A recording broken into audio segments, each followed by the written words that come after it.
क्या ब्रजेश पाठक से हर्ष दुबे के मिलने के बाद आरक्षण हटाओ आंदोलन या यूजीसी के नए नियम के खिलाफ जो आंदोलन चल रहा था वो कमजोर हो गया है या और ज़्यादा तेज हो गया है? हमारे साथ बातचीत करने के लिए काली सेना के प्रमुख हैं आनंद स्वरूप महाराज जी। लगातार आप प्रमुखता से आवाज़ उठा रहे हैं। हमने हर्ष दुबे से पहले से हमने देखा है आप लगातार समाज के लिए भी आवाज़ उठा रहे हैं, वंचितों के लिए भी आवाज़ उठा रहे हैं।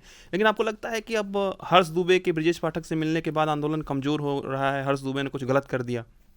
आपको लगता है कि गंगा जल में से एक लोटा जल निकाल लेने से कुछ असर पड़ जाएगा? तो ये समर्थ समाज गंगा है। हर्ष दुबे जैसे एक लोटा निकल जाने से उसका कोई फायदा, और आपने देखा भी होगा कहीं चर्चा भी नहीं है उसकी, कि बस एक दिन चर्चा हुई, निकल गया।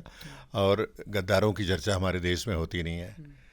विभीषण राम के साथ था, लेकिन आज भी उसको खलनायक के रूप में देखा जाता है। राम का काम किया, लेकिन खलनायक के रूप में पूजा नहीं जाता कभी। जयचंद कभी पूजा नहीं जाता।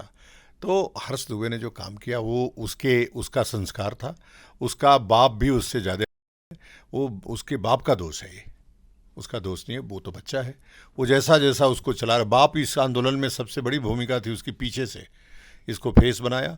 अब कितना पैसा लिया वो जाने। वो बता रहा था, सुन रहे थे एक रिकॉर्डिंग हम, कि हमने करोड़ों रुपया ले लिया है।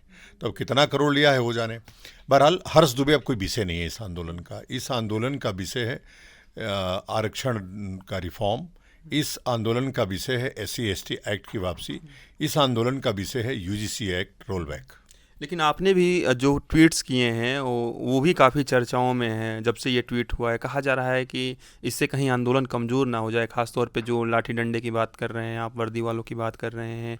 तो आपने ये किस परिप्रेक्ष्य में ट्वीट किया था? नहीं, हमारा परिप्रेक्ष्य साफ है।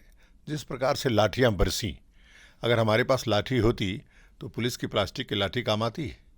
इसलिए मैं कह रहा हूं कि यदि आप लाठी से आंदोलन को दबाना चाहते हैं तो अगली बार हम लाठी लेकर के आएंगे, तो दबाना उस आंदोलन को। और देखो, अभी लड़ाई जो है ना, जिस देश में राष्ट्रपति दलित हो गई हो उस पे भी अभी आपका शोषण हो रहा है। जिस देश का प्रधानमंत्री OBC हो उस देश में अभी दलन सवर्ण समाज कर रहा हो। तो यह जो नैरेटिव है इस देश से गायब होना चाहिए, समाप्त होना चाहिए। और ये आंदोलन कोई अब केवल भारत देश का नहीं है। भारत देश में रह रहे सवर्णों के ऊपर जो अन्याय हो रहा है उसको पूरी दुनिया देखिए, पूरी दुनिया जाने। एक देश में दो तरह के कानून कैसे हो सकते हैं, जबकि हमारे देश में समानता का अधिकार आर्टिकल 14 है। फिर ये वायलेशन क्यों हो रहा है समानता के और समानता का अधिकार मूल अधिकार में सम्मिलित है, तब जाकर के इस तरह की हरकतें हो रही हैं। हम नहीं चाहते कि आर्थिक रूप से पिछड़े हुए लोग ऊपर न उठें। हम चाहते हैं कि उनको ऊपर उठाया जाए। आरक्षण आर्थिक होना चाहिए। दौलत की देवी मायावती को आरक्षण की क्या ज़रूरत है? दौलत का पुरुष जो अमित शाह के पैसे पे पल रहा, चंद्रशेखर रावण को आरक्षण की क्या ज़रूरत है? तो यह जो लड़ाई है उन दबे कुचले दलितों के लिए है, जिनको आरक्षण का असली आरक्षण जिनको चाहिए उनको नहीं मिल पा रहा है। उन वाल्मीकियों की, उन मतंगों के लिए, उन डोलियों के लिए, उन शहरियों के लिए, उन कूल भीलों के लिए जिनके लिए ST आरक्षण बना। तो ये लड़ाई बहुत बड़ी है। ये लड़ाई इस देश की 75% जनसंख्या की है। कुंडली मार के बैठे हुए जो तथाकथित दलित 2 या 3% हैं, वो उसका मजा ले रहे हैं, लाभ ले रहे हैं।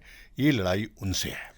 फूट डालो राज करो हमने हमेशा सुना, और पहली बार हमने देखा कि भले ही वो हर्ष दुबे के आह्वान पर लोग ना आए हों, RHA के आह्वान पर आए हों, जिसको जैसे पता चला वहाँ पहुँच गया। लेकिन आपको नहीं लगता है कि एक बार फिर से वो फूट डालो वाली राजनीति शुरू हो गई है? पता ही नहीं चल पा रहा है कि इस आंदोलन का असली चेहरा कौन है। कभी अजीत भारती जिक्र करते हैं, कभी अनुराधा तिवारी जिक्र करते हैं, कभी हर्ष दुबे दावा करते हैं हमने बुला दिया, कभी कोई कहता है। तो कहीं ना कहीं मिसमैनेजमेंट हो रहा है इस प्रदर्शन को लेकर, आपको लगता है सर? बिल्कुल बिल्कुल, इसको स्वीकार कर रहा हूँ मैं। इसीलिए मैं रुक गया दिल्ली में। मैं दिल्ली एक दिन के लिए आया था। और हम संत हैं, संत जोड़ने का काम करता है। अभी बिखरा हुआ ये आंदोलन जो अलग अलग उस पर जिसका जिसका नाम लिए, ये सब डिजिटल वॉरियर्स हैं। वो घर से बाहर नहीं निकलते हैं। आज तक अनुराधा तिवारी का चेहरा किसी ने नहीं देखा होगा। अजीत भारती को भी पहली बार इस आंदोलन में किसी ने देखा है। आंदोलन बहुत दिनों से चल रहा है। लेकिन हम नहीं कहते कि उनका योगदान नहीं है, उनका भी योगदान है। लेकिन ये लड़ाई डिजिटल केवल नहीं है, ये लड़ाई सड़क पे लड़नी पड़ेगी, तब जाकर के कुछ हो सकता है। डिजिटल लड़ाई जिसके आंख में पानी होता है उसके लिए है। मोदी के आंख में पानी नहीं है। मोदी बेपानी व्यक्ति हैं। तो इनकी लड़ाई संसद में होगी, इनकी लड़ाई सड़क पे होगी, इनकी लड़ाई लाठी डंडों से होगी, तभी मानेंगे। हम लोग तो परमिशन के लिए कितने दिन से अप्लाई किए। इन्होंने अयोध्या की चोरी का मामला, चंदा चोरी का मामला दबे, इसके लिए काकरोच पार्टी बनाया। काकरोच पार्टी बनवा करके उसको जा करके एयरपोर्ट पे वो परमिशन दिया, और उसके बाद उसका आंदोलन सफल करने के लिए एक की बलि ले ली मोदी ने, धर्मेंद्र प्रधान की। ठीक है, बलि हो गई, अच्छी बात है, लेकिन ये सब उन्हीं के द्वारा प्रायोजित था। अब हमारा आंदोलन कैसे कमज़ोर हो, तो इन्होंने हर्ष दुबे को चुना, चूँकि उसका बाप उनका नौकर है ब्रजेश पाठक का। तो ब्रजेश पाठक के नौकर ने अपने लड़के को इसमें पेनिट्रेट कर दिया ला करके। उसको मीडिया में हाइप दिलवाया गया जानबूझ करके, मीडिया में हाइप दिलवाया गया जानबूझ करके, उसको लाया गया। उसको भ्रम हो गया कि चार उसके द्वारा बुलाए गए 4 लड़के थे जो काले काले कपड़े पहने थे वहाँ। वो काले लड़के केवल उसके बुलाए हुए 4 ही लोग थे। जितने लोग थे वो शिवम ठाकुर के बुलाए हुए थे, जितने लोग थे वो हमारे बुलाए हुए थे, अनिल मिश्रा के बुलाए हुए थे, सर्वेश पांडे के बुलाए हुए थे, उपेंद्र राणा के बुलाए हुए थे, वो बीरू सिंह के बुलाए हुए थे। जितने भी लोग थे वो सब उनके बुलाए हुए लोग थे, उनके चेहरे पे वो लोग आए थे। इसको कौन जानता था। लेकिन सवाल यही है कि जो लोग प्रदर्शन करने आ रहे हैं या दूर दूर से लोग आ रहे हैं, वो भरोसा किस पर करें, वो क्या करें, वो कंफ्यूज है, कभी कोई कुछ बोल रहा है, कभी कोई कुछ बोल रहा है, तो वो कंफ्यूजन की स्थिति में है। इसके लिए ही अभी कोर कमेटी हमने फॉर्म किया है, जल्दी ही उसकी उद्घोषणा होगी। जब कोर्ट से परमिशन मिल जाएगा हमको आंदोलन करने का, तो उसकी घोषणा करेंगे। 7 से 11 सदस्यीय एक समिति है जो इसको पूरा कंट्रोल करेगी, पूरा देखेगी, पूरा लीड करेगी। उसके साथ साथ 4 प्रवक्ताओं की टीम रहेगी जो टीवी को, आप जैसे मीडिया को, सबको संबोधित करेगी। 4 ऐसे लोगों को जो सरकार से निगोशिएट करेगी, सरकार से बात करेगी, उनको समझाएगी, और 4 और जो विपक्ष को भी समझाएगी, मायावती जैसे लोगों को, कि आर्थिक आरक्षण से आपके लोगों को क्या फ़ायदा है।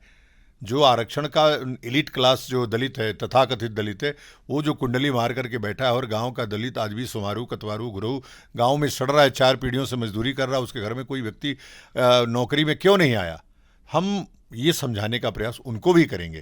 तो इस प्रकार से एक बड़ी समिति अभी हमारी बनने जा रही है। 1 या 2 दिन और प्रतीक्षा करिए, उसके बाद सबको दिशा दी जाएगी। यह आंदोलन दिल्ली एनसीआर में ही हमारे लगभग 20 लाख लोग रहते हैं। दिल्ली एनसीआर मिला के 15-20 लाख लोग रहते हैं हमारे। तो हम जब चाहेंगे तब सड़क जाम कर देंगे, जब चाहेंगे तब संसद जाम कर देंगे, और ना हो तो मोदी चैलेंज करके दिखा दे, कल ही जाम कर देंगे। हमको छूट दे दें कि अब छूट है, आपको छूट दे दीजिए, हम कनॉट प्लेस नहीं, पूरा दिल्ली जाम कर देंगे केवल 5 घंटे के अंदर। ये मेरा वादा है। एक अंतिम सवाल रहेगा, आप उन प्रदर्शनकारियों से क्या अपील करेंगे, क्या कहेंगे कि वो अभी क्या करें, क्योंकि कोई आ रहा है, कोई डिटेन हो जा रहा है, कोई 24 घंटे डिटेन हो जा रहा है, कोई 12 घंटे डिटेन हो जा रहा है, तो ऐसे में वो क्या करें, कौन उनके पीछे खड़ा है, क्या करें वो? बिल्कुल, अगर कोई ऐसा व्यक्ति जो अभी डिटेन है वो हम लोगों को खबर करे, हम लोग जा के छुड़वाए हैं। सबको खाने पीने की व्यवस्था की गई है, जितना कर सकते थे, जितने लोगों ने कहा है जितना कर सकते थे, जितने लोग संपर्क में आए सबके लिए किया गया, सबको छुड़ाया गया। अभी के लिए उनको संदेश यह है कि वो अभी अपने अपने जिला मुख्यालयों पर, तहसील मुख्यालयों पर, और इस आंदोलन को मजबूती से चलाएं। जा करके अपने विधायक सांसदों को घेरें, उनका मुंह काला करें, उनके साथ बातें करें, और सवर्ण जो सांसद विधायक हैं उनका मुंह काला करें कि आप सवर्णों के नाम पर हमसे वोट लेके आए और हमारे लिए आपके पास एक शब्द भी नहीं है, हम इतनी मार खाए, आपने हमारे पर संवेदना व्यक्त भी नहीं की।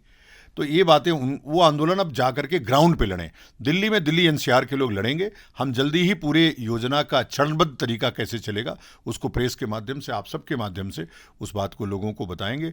उनके लिए अभी यही संदेश है कि वो अपने अपने घरों को लौटें जा करके। चूँकि मैं कभी नहीं चाहूँगा कि मेरे लोग लाठी खाएं। हमारे भाई हैं, हमारी बहनें, जब उनका कपड़ा फाड़ा गया, उनका सर फाड़ा गया कई बहनों का, तो हमारा कलेजा फट गया।